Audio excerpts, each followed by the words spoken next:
Bonjour et bienvenue sur Orientation TV. Je me trouve à Mountain View au siège de Google, dans le jardin des statues dédié à Android, l'application qui est installée sur une grande part des smartphones dans le monde. Et je suis venu chez Google, c'est pour me poser cette question et trouver une réponse à cette question, mais comment favoriser l'innovation dans vos entreprises, comment stimuler l'innovation dans vos entreprises? Eh bien, je crois que Google nous montre trois voies à suivre, trois chemins. Le premier chemin de l'innovation, c'est d'abord le sens. C'est-à-dire que du PDG jusqu'aux plus petits employés, il faut avoir cette conviction, cette croyance, cette foi dans l'innovation et dans le fait que votre entreprise va changer le monde, va changer la vie de ses utilisateurs.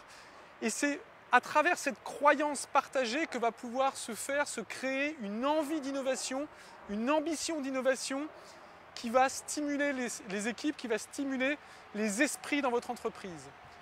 Le deuxième chemin qui nous paraît montré par Google, eh bien, c'est de laisser du temps. C'est-à-dire que l'innovation, c'est quelque chose d'imprévu, c'est quelque chose qui nous surprend. Et pour que l'innovation arrive, il faut laisser du temps aux idées de surgir, et pour aider les idées à surgir, il faut du temps de rencontre, il faut du temps, comme dans un cerveau finalement où les neurones interagissent les uns avec les autres, et plus il y a de connexions, plus il y a d'associations, plus il y a de créativité, et bien dans une entreprise également, cela passe par du temps que les employés peuvent passer ensemble, à échanger, à discuter, de façon totalement informelle. Mais tous ces échanges, toutes ces rencontres qui peuvent paraître, je dirais, improductifs à beaucoup, sont en fait très productifs parce qu'ils vont stimuler l'innovation, stimuler la créativité des salariés.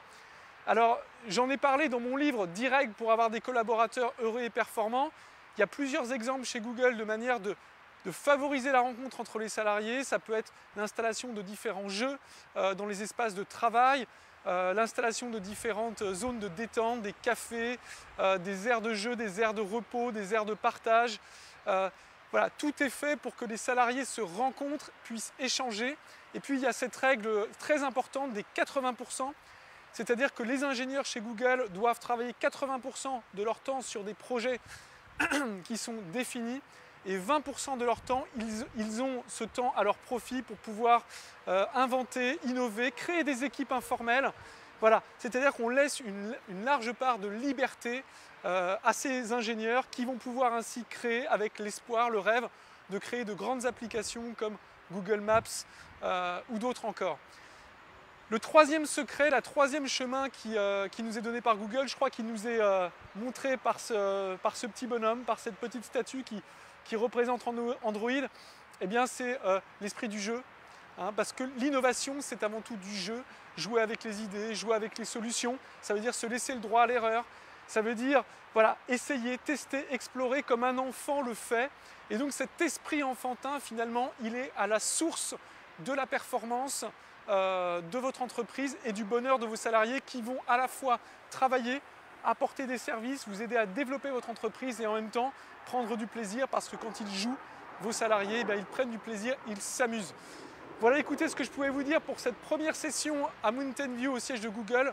Je continue, je crois qu'il y a une petite surprise un peu plus loin, et si le service de sécurité Google me laisse filmer parce qu'ils sont très attentifs, je pourrais vous montrer d'autres surprises tout au long de la journée, je l'espère.